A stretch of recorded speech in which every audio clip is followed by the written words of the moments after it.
Hey everybody, Urban Spitter back with a little video today.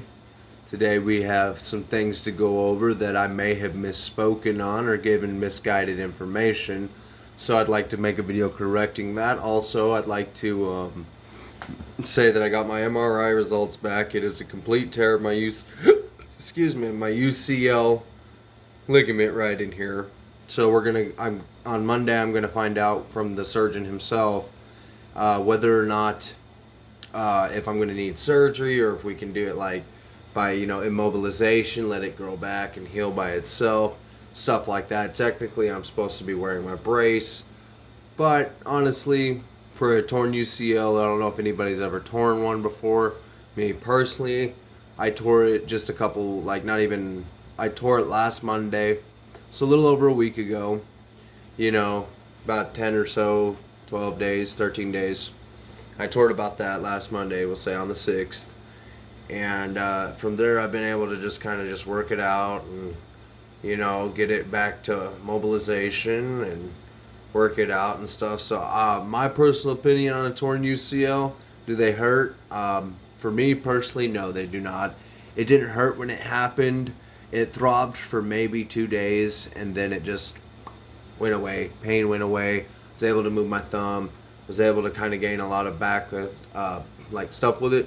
The unfortunate part is like I can close my fist now, but right when you get here it hurts, and a lot of my grip that I used to be able to do with my thumb isn't necessarily there.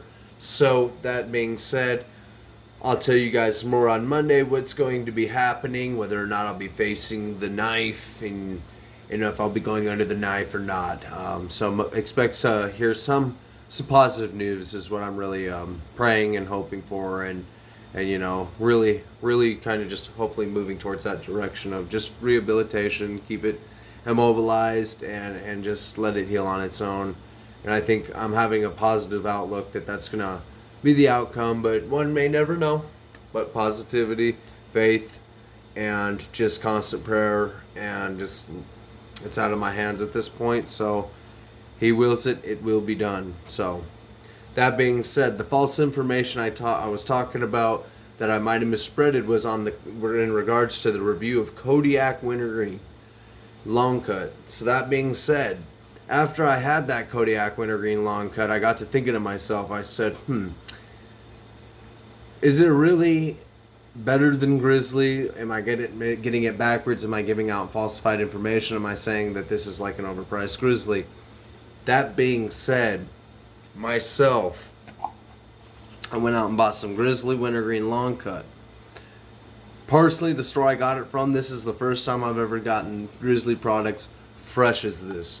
And I'm telling you right now, I liked the Grizzly wintergreen so much that because of how fresh it was in the store that I get it from, keeps it in constant supply, keeps it updated and fresh all the time, right? So having a fresh can of Grizzly wintergreen long cut where it's moist and it's brand new, plenty of shelf life left, I really have no words to describe how much better Grizzly wintergreen long cut is over Kodiak. Kodiak, and mind you, I got the Kodiak from the same store I got this wintergreen from. I liked the Grizzly wintergreen so much that I actually went and bought a whole log of it from that store, because I was like, honestly, I think I've been talking down on Grizzly a little too much. And if it's a fresh batch of Grizzly, it is amazing. The burn goes away after your first can. You get in, by the time you're into your second can, there's really no burn there. It's an initial couple minute burn, but then it just kind of just gives out and stops burning as bad and becomes very enjoyable. It stays in very well, very decently. Pinches, you have great pinchability, great moisture, like a really great wintergreen flavor. If you're a fan of wintergreen, Grizzly wintergreen is what you need to look for, because it has a great long-lasting flavor. And I think this is the third can of Grizzly wintergreen I'm on, and I'm absolutely loving it, man. It reminds me of when I was a younger guy stealing them off my dad.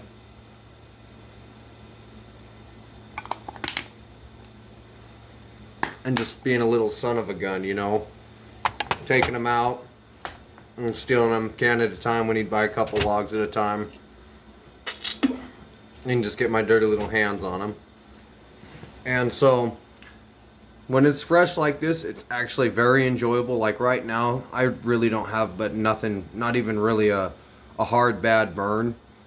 So I think as you get used to the Grizzly wintergreen and the impact of it, like I honestly have to say I'm gonna give it a solid 5 because it's enjoyable all the way around.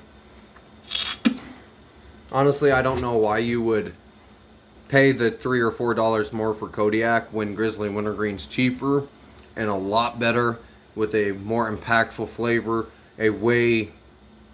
just a way better all around, better moisture, better pinchability, better cut, and all around better flavor, more impacted flavor of wintergreen. So that's my thoughts of it. I hope y'all enjoyed, and I just wanted to come back here and shoot that correction out there. Y'all have a great day.